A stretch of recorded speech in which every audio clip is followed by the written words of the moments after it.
Hello everyone, আমার নাম বাপি দাস আর তোমরা দেখছো লাইফ চেঞ্জিং। আজকের আমাদের আলোচ্য বিষয় হচ্ছে তাপ। ঠিক আছে, তো এটি তোমাদের সবারই কাজে লাগবে। ঠিক আছে, তো এটা ক্লাস 8, 9, 10 প্রত্যেকেরই একটু মনোযোগ সহকারে দেখে রাখবে, তোমাদের সবারই কাজে লাগবে। ইনফ্যাক্ট ক্লাস 7 তাদেরও কাজে লাগবে। তো ভিডিওটা তোমরা অবশ্যই প্রথম থেকে লাস্ট অবধি দেখবে এবং যদি আমার চ্যানেলটি না সাবস্ক্রাইব করে থাকো তো প্লিজ সাবস্ক্রাইব করবে, লাইক শেয়ার কমেন্ট করবে, তোমাদের বন্ধুদের মধ্যে শেয়ার করবে, সবাই তাহলে এটা দেখার সুযোগ পাবে। চলো তাহলে শুরু করা যাক। আজকের আমাদের আলোচ্য টপিক হচ্ছে তাপ। দেখো তাপ, এটা আমরা যে সবচেয়ে আগে জানতে হবে তাপ কি, তাই না? তাহলে দেখো তাপ হচ্ছে এক প্রকারের শক্তি। কি বললাম? তাপ হচ্ছে এক প্রকার শক্তি যা গ্রহণ করলে কোনো বস্তু উত্তপ্ত হয় এবং বর্জন করলে কোনো বস্তু শীতল হয়। বুঝতে পেরেছ? তাহলে কি বললাম আরেকবার বলি। তাপ হলো এক প্রকারের শক্তি যা গ্রহণ করলে কোনো বস্তু উত্তপ্ত হয় এবং শীতল করলে কোনো বস্তু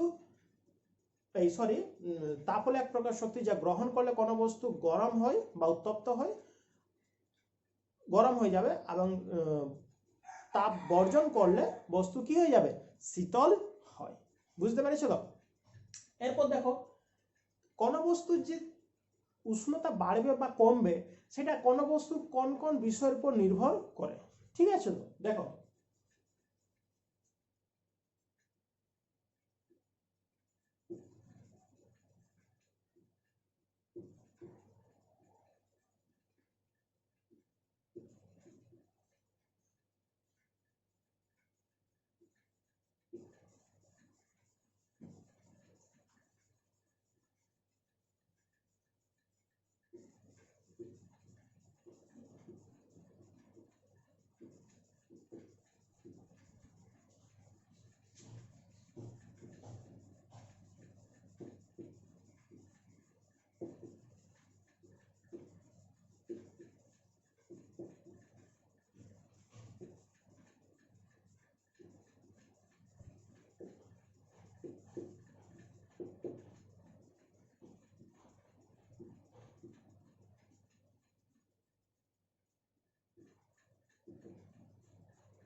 দেখো কোন বস্তু উষ্ণতা বৃদ্ধির পরিমাণের উপর নির্ভর করে, বস্তুর ভরের উপর নির্ভর করে এবং বস্তুর উপাদানের উপর নির্ভর করে। অর্থাৎ কোনো একটি বস্তুর মধ্যে তাপ কি পরিমাণে বাড়বে, ঠিক আছে, তো মানে তাপ দিতে গেলে উষ্ণতা কি পরিমাণে বাড়বে সেইটি নির্ভর করছে এই তিনটি বিষয়ের উপর নির্ভর করছে। দেখো এই তিনটে আলোচনা করা যাক। সবচেয়ে প্রথমে কি আছে? উষ্ণতা বৃদ্ধি। অর্থাৎ কি, একটা ধরনের একটা কোনো বস্তু আছে, ওটাকে তুমি যত বেশিক্ষণ তক ওটা তুমি তাপ দেবে ওর উষ্ণতা তত বেশি বাড়বে। অর্থাৎ কি, এক্সাম্পল স্বরূপে বলছি, দেখো সাপোজ ধরো এটি হচ্ছে একটি দণ্ড, ঠিক আছে, এটাকে আমরা বাইরে রোদের মধ্যে রেখে দিলাম। যদি আধা ঘন্টা রেখে দিই তাহলে যে পরিমাণ এটা গরম হবে তার তুলনায় যদি আমাকে এটা যদি 1 ঘন্টা রেখে দিতাম তাহলে হচ্ছে বেশি পরিমাণ তাপ পেত, যার ফলে হচ্ছে বেশি আরো গরম হতো। বুঝতে পেরেছো তো? উষ্ণতা মানে তাপ যত বেশি পরিমাণে দেব ওর উষ্ণতা বৃদ্ধি কি হবে? তত বেশি হবে। অর্থাৎ কি, উষ্ণতা বৃদ্ধি পরিমাণ যত বেশি দেব তত বেশি হবে, যত কম হবে তাপ যত কম দেব তত কম হবে। বুঝতে পেরেছ? এবার দেখো বস্তুর ভর, বস্তুর ভরের উপর নির্ভর করে। বস্তুর ভর যদি বেশি হয় তাহলে কি হবে? উষ্ণতা বেশি হবে, যদি কম হয় তাহলে উষ্ণতা কম হবে। আর এটা কি আছে? বস্তুর উপাদান। বস্তুর উপাদান অর্থাৎ কি, দুটি যদি আলাদা আলাদা বস্তু নিই, দুটি আলাদা বস্তুকে যদি আমরা সমানভাবে তাপ দিই তাহলে কি ওই দুটা কি সমান পরিমাণে গরম হবে? কি হবে না। এক্সাম্পল ধর নাও, একটি এরকম তোমার কাছে এরকম একটি কাঠের টুকরো আছে এবং একটি লোহার টুকরো আছে, দুটি বস্তু আছে এইরকম। দুটিকে তুমি কি করলে? আধা ঘন্টা বাইরে রেখে দিলে।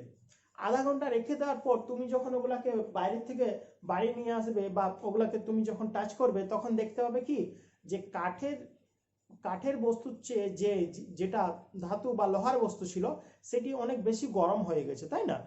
তো এটি দেখো উপাদানের উপর নির্ভর করছে। উপাদান অর্থাৎ কি, বস্তুটি কি কি দিয়ে তৈরি, এটি হচ্ছে তার উপাদান।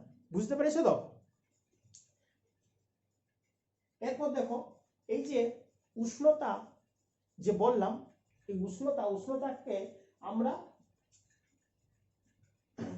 যে তাপ তাপ কতটা বৃদ্ধি হবে কতটা হ্রাস হবে যেটা বললাম, এই তাপ এটাকে আমরা তাপের একক আমাদেরকে জানতে হবে।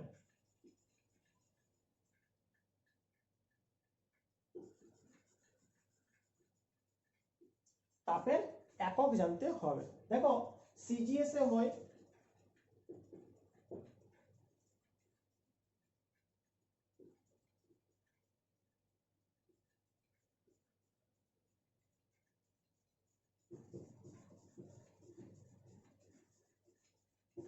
দেখো তাপের একক কি, তাপের সিজিএস এর একক হচ্ছে ক্যালোরি এবং এসআই একক হচ্ছে জুল। ঠিক আছে তো, এরপর দেখো ক্যালোরি কাকে বলে। ক্যালোরি মানে 1 ক্যালোরি বলতে কি বোঝো, ঠিক আছে।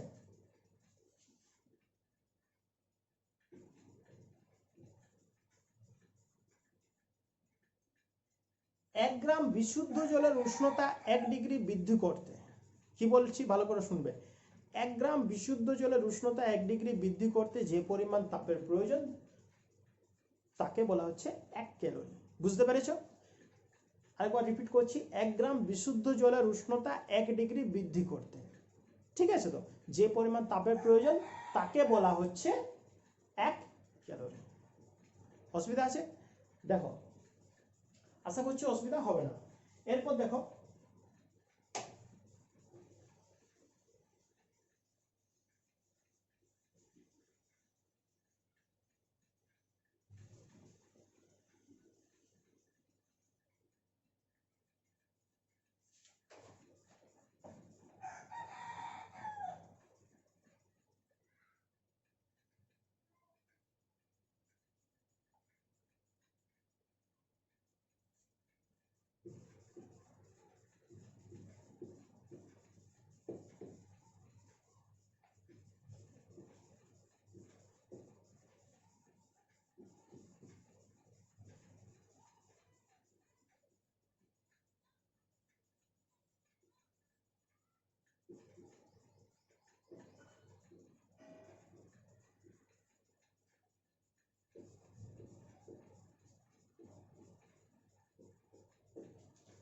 দেখো কি লিখলাম, তাপ। এটা কিন্তু তোমাদের খুব ইম্পর্টেন্ট একটা সূত্র, চিরকাল মনে রাখবে, চিরকাল কাজে লাগবে। 8, 9, 10, 11, 12, বুঝতে পেরেছো তো? এটি মনোযোগ সহকারে তোমরা মনে রাখবে। দেখো তাপ কিউ ইকুয়ালস টু বস্তুর ভর ইনটু আপেক্ষিক তাপ ইনটু উষ্ণতার পরিবর্তন। ঠিক আছে তো? তাহলে দেখো এটাকে যদি আমরা রাশিতে লিখি তাহলে কি হবে, কিউ ইকুয়ালস টু বস্তুর ভরটাকে আমরা লিখছি এম, আপেক্ষিক তাপটাকে লিখছি এস, উষ্ণতা পরিবর্তনটাকে কি লিখছি T2 minus T1। T2 minus T1 মানে কি, মানে সাপোজ ধরে নাও এই যে বস্তুটা আছে, এই বস্তুটা ধরো প্রথমে ছিল 20 ডিগ্রি সেলসিয়াসের মধ্যে ছিল। কত ডিগ্রি ছিল? 20 ডিগ্রি। এবার এই 20 ডিগ্রি মানে হচ্ছে তার প্রাথমিক উষ্ণতা অর্থাৎ T1। এই এইটাকে আমরা করলাম 70 ডিগ্রিতে করলাম, এটাকে তাপ দিয়ে এর উষ্ণতা কত করলাম 70 ডিগ্রি, অর্থাৎ T2 কত হয়ে গেল 70 ডিগ্রি। বুঝতে পেরেছো তো? ওটা অন্তিম তার উষ্ণতাটা। বুঝতে পেরেছো? আশা করছি অসুবিধা হবে না।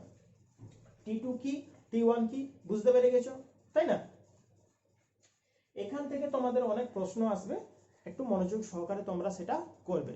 আরেকটা জিনিস কি যেটা মনে রাখবে, এই যে আপেক্ষিক তাপ, এই আপেক্ষিক তাপ সিজিএস পদ্ধতিতে জলের আপেক্ষিক তাপ হয় 1। কি বললাম? সিজিএস পদ্ধতিতে জলের আপেক্ষিক তাপ হয় 1। মনে রাখবে মাধ্যমিক তক্ক তোমাদের যদি কোনো অঙ্ক এসে থাকে তাহলে আপেক্ষিক তাপের মানটা তোমাদের দেওয়া থাকবে, কিন্তু যদি সেক্ষেত্রে যদি জল থাকে, কিন্তু জলের ক্ষেত্রে তোমাদের আপেক্ষিক তাপটা অনেক সময় দেওয়া থাকবে না। কেন? কারণ সবচেয়ে বেশি আপেক্ষিক তাপ হয় জলের এবং হয় কত 1। বুঝতে পেরেছো?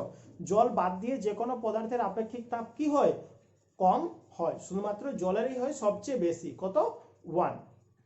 অনেক সময় প্রশ্নে এসে থাকে যে সেক দেওয়ার জন্য জল ব্যবহার করা হয় কেন।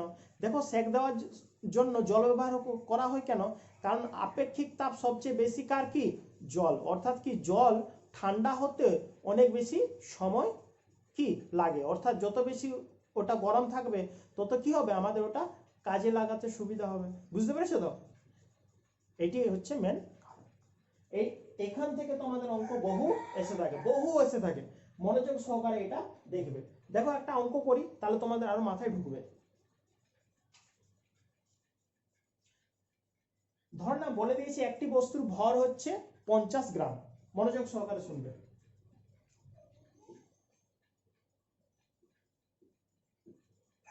বস্তুর ভর কত? 50 গ্রাম, ঠিক আছে। তো ধরো আপেক্ষিক তাপ বলে দিয়েছে 0.03, আপেক্ষিক তাপ কত বলে দিয়েছে? 0.03। ধরে নাও এই বস্তুটা প্রথমে ছিল 30 ডিগ্রিতে, কত ডিগ্রিতে ছিল? 30 ডিগ্রিতে, সেটিকে বাড়িয়ে কত ডিগ্রি করা হবে?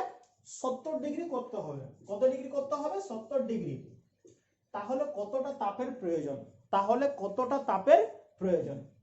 তাহলে সূত্র কি করব আমরা? Q equals to mst, m এর জায়গায় বস্তুর ভর লিখব কত? 50, s, s এর জায়গায় s মানে আপেক্ষিক তাপ 0.03 ইনটু কি করব? T2 মাইনাস T1, অর্থাৎ T2 হচ্ছে অন্তিম উষ্ণতা আর T1 হচ্ছে প্রাথমিক উষ্ণতা, অর্থাৎ কি 70 ডিগ্রি মাইনাস 30 ডিগ্রি, ঠিক আছে। তো এটা কিন্তু সেলসিয়াসে থাকবে, বুঝতে পেরেছো? দেখো 50 ইনটু এটাকে যদি আমরা দশমিকটা তুলে দিই, দশমিক যেন নিচে একটা 1, এখানে দশমিক পর কটা সংখ্যা আছে? দুটি সংখ্যা, ওই জন্য দুটি শূন্য, গুণিত এটা কত হবে বলো তো? 40 হচ্ছে তো। 70 থেকে 30 বিয়োগ করলে 40, দেখো এই শূন্য এই শূন্য কাটলো, এই শূন্য এই শূন্য কাটলো। তাহলে এরপর আমরা গুণ করব, 3 5 15, 15 4 4 15 60, কত হলো? 60 ক্যালোরি। তাহলে কতটা তাপের প্রয়োজন হবে? 60 ক্যালোরি তাপের প্রয়োজন হবে। দেখো বুঝতে পেরেছো তো? খুবই ইম্পর্টেন্ট প্রশ্ন, তোমাদের এরকম টাইপসের বহু প্রশ্ন এসে থাকবে। আমি যেগুলা বললাম ওই রকমই আসবে, শুধুমাত্র কি মানগুলা চেঞ্জ করে দেবে, বাদ বাকি সব সেম। বুঝতে পেরেছো?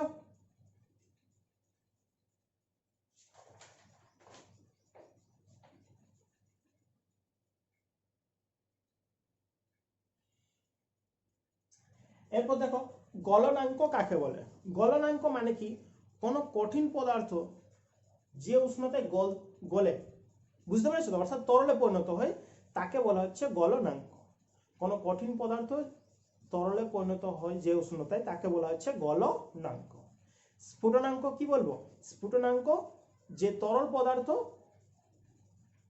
গ্যাসীয় পদার্থে রূপান্তরিত হয় যে উষ্ণতায়, তাকে বলা হচ্ছে স্ফুটনাঙ্ক, তাই না?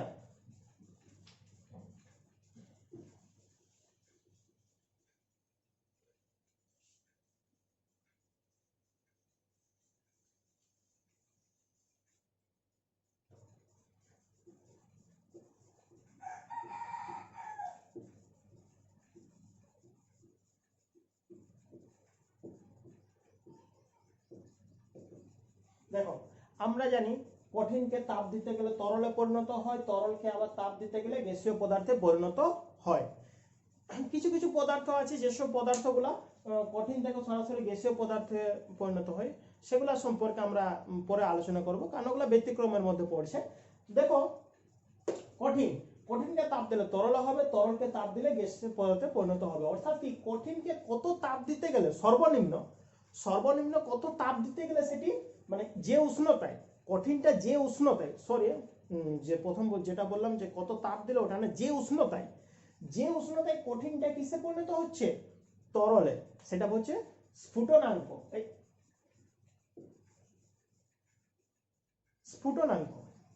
স্ফুটনাঙ্ক বলবো না, এটা বলবো গলনাঙ্ক।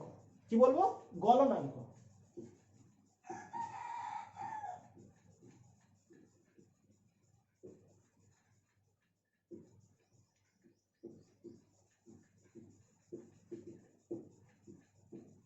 দেখো কঠিন থেকে তরলে যে উষ্ণতা মানে যে উষ্ণতায় হচ্ছে সেটা হচ্ছে গলনাঙ্ক, আর তরল থেকে গ্যাসীয় যে উষ্ণতা হতে হচ্ছে সেটা হচ্ছে স্ফুটনাঙ্ক। বুঝতে পেরেছো তো? মনে রাখবে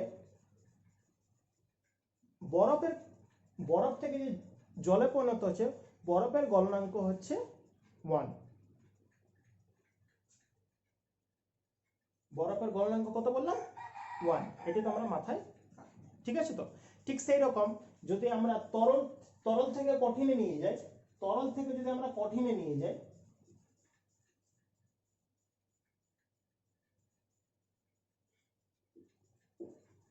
তরল থেকে কঠিন নিয়ে যেতে গেলে কি হবে, 1 ডিগ্রি লাগবে, বুঝতে পারছো তো? সরি, এটা আমি 1 বলেছিলাম, কি 0 ডিগ্রি হবে, আমি সরি ভুল বলেছিলাম তাহলে, হ্যাঁ 0 ডিগ্রি হবে। কত হবে? 0 ডিগ্রি। জলের গলনাঙ্ক হচ্ছে, জলের গলনাঙ্ক, বরফের গলনাঙ্ক হচ্ছে 1, ঠিক আছে তো? আবার জলকে যদি আমরা কঠিনে নিয়ে যাই তাহলেও কিন্তু ওর 1ই হবে, এই 0 ডিগ্রি হবে, 0 ডিগ্রি হবে। তরল থেকে কঠিনে নিয়ে যেতে গেলে 0, বা কঠিন থেকে তরল নিয়ে গেল 0 ডিগ্রি, বুঝতে পেরেছো তো?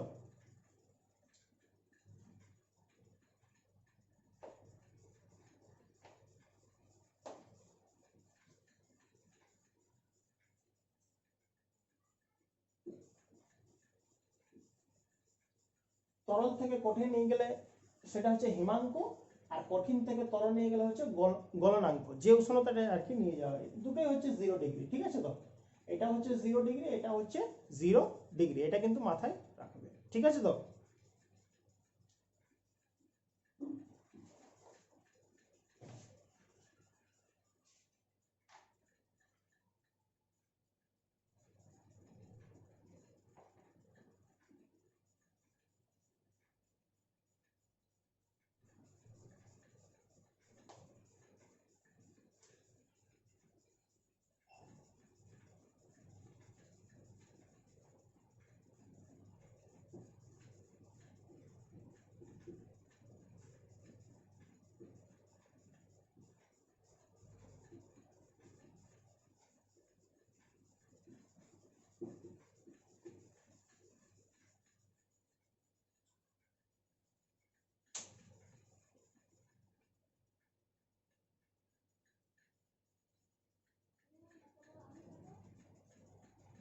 দেখো, এক বায়ুমণ্ডলের চাপের সমান যদি আমি চাপ বাড়াই, তাহলে আমাদের যে গলনাঙ্কটা সেটা আমাদের কমে যায়। কত কমে যায়? 0.007 ডিগ্রি সেলসিয়াস কমে যায়। অর্থাৎ কি, এই যে গলনাঙ্ক বা স্ফুটনাঙ্ক, এগুলা কিন্তু চাপের উপর নির্ভর করে, বুঝতে পারছো তো? মাথায় ঢুকিয়ে নাও, এটা কার উপর নির্ভর করে? চাপের উপর নির্ভর করে, ঠিক আছে তো? চাপের উপর তো করে, ওটা আলাদা ব্যাপার, কিন্তু চাপের উপর নির্ভর করে, ঠিক আছে তো? এই যেমন, এই জন্য দেখবে পাহাড়ি অঞ্চলে কি করা হয়, জলটা অনেক তাড়াতাড়ি ফুটতে শুরু হয়, যার জন্য ওখানে মাংস তাড়াতাড়ি সেদ্ধ হয় না, ভালোভাবে সেদ্ধই হয় না। যার জন্য পাহাড়ি অঞ্চলে মানুষরা কি করে, খাবার রান্না করার জন্য কি ব্যবহার করে? প্রেসার কুকার ব্যবহার করে, যাতে সেদ্ধ ভালো হয়, বুঝতে পেরেছো?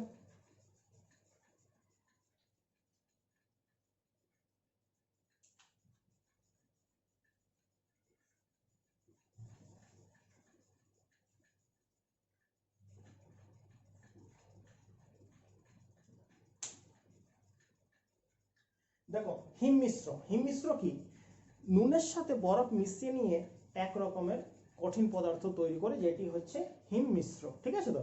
এই হিমমিশ্র কি, হিমমিশ্র বরফের চেয়েও অনেক বেশি ঠান্ডা, মানে বরফ যেমন খুব ইজিলি গলে যায়, হিমমিশ্র কিন্তু অত ইজিলি গলবে না। এই হিমমিশ্রের কাজ কি, যেমন ঠান্ডা কোনো একটা খাবারকে ভালো রাখার জন্য, বিশেষ করে যেমন দেখবে, তোমরা হয়তো ডিসকাভারি চ্যানেলে দেখে থাকবে, অনেক সমুদ্রে অনেক দূর দূর কেউ যায় মাছ ধরার জন্য, তাই না, মাছ শিকার করার জন্য। তো ধরো না, ওখান থেকে মাছটা আমাদের আবার টাউনে নিয়ে আসতে আমাদের অনেক সময় তো লাগবে না, তো মাছটা আমরা কি করে ভালো রাখবো? এই ভালো রাখার জন্য কি ব্যবহার করা হয়? হিমমিশ্র ব্যবহার করা হয়। হিমমিশ্র কি কি দিয়ে তৈরি বললাম? নুন এবং বরফ, ঠিক আছে তো? একটি নির্দিষ্ট অনুপাতে মিশিয়ে তাদেরকে হিমমিশ্র বানানো হয়। এটিতে কি হয়, অনেক দিন ভালো অবধি, অনেক দিন অবধি ভালো থাকে, বিভিন্ন সবজি বা মাছ টাছ এই সবগুলো, এগুলো সংরক্ষণ করার জন্য অনেক দিন অবধি হিমমিশ্র ব্যবহার করা হয়।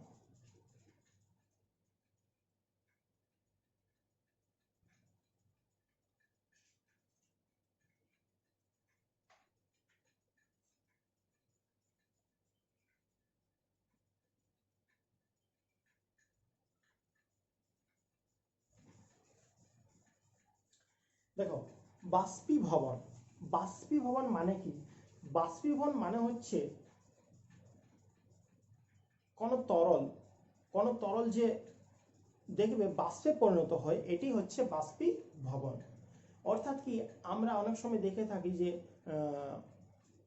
বাড়িতে যখন কোনো রান্না করা হয়, সেই রান্নার সময় ধরুন ভাত রান্না হচ্ছে, ভাত রান্নার সময় আমরা দেখেছি যে ভাতের মুখটা হয়ে ফ্যানের উপর দিয়ে কি হয়, বাষ্প নির্গত হয়, ওটি হচ্ছে বাষ্প ভবন। ঠিক আছে, এই বাষ্পীভবন মানে কি, তরল থেকে গ্যাসে রূপান্তরিত হচ্ছে।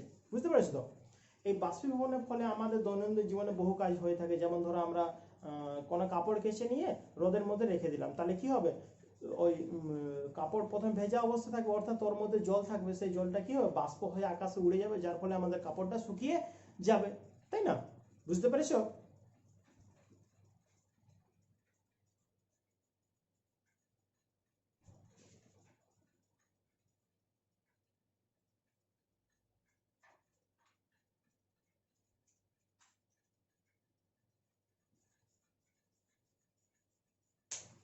দেখো, এরপর স্ফুটন কি? স্ফুটন মানে হচ্ছে জল যে উষ্ণতায়, মানে জল দেখবে ডব ডব করে ফুটতে থাকে, এটি হচ্ছে ওর স্ফুটন। জলের স্ফুটনাঙ্ক হচ্ছে 100°C।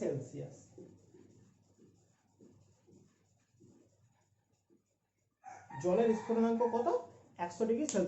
এইটা কিন্তু মাথায় রাখবে, তোমাদের প্রশ্ন এগুলো আসে, জলের গলনাঙ্ক হচ্ছে 0°, জলের স্ফুটনাঙ্ক হচ্ছে 100°, এগুলো তোমাদের বারবার এসে থাকে।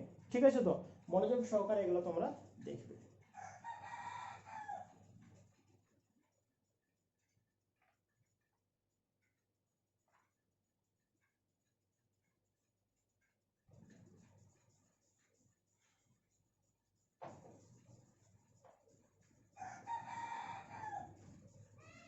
দেখো, বাষ্পীভবন, বাষ্পীভবনটা একটু বলে দিই, ভিডিওটা অনেক বড় করছি না। বাষ্পীভবন, বাষ্পীভবন মানে কি, এই যেমন দেখবে আমাদের যে ভাত যখন রান্না করা হয়, ওই যে ফ্যানটা, ওই মানে ফ্যান না সরি, যে বাষ্পটা, ওই বাষ্পটা যদি আমরা ধরে রাখি কোনো পাত্রের মধ্যে, তাহলে সেই পাত্রের গায়ে বিন্দু বিন্দু বিন্দু আকারে জলকণার মতো কি হয়, পরিণত হয়। এটিকে বলা হচ্ছে বাষ্পীভবন।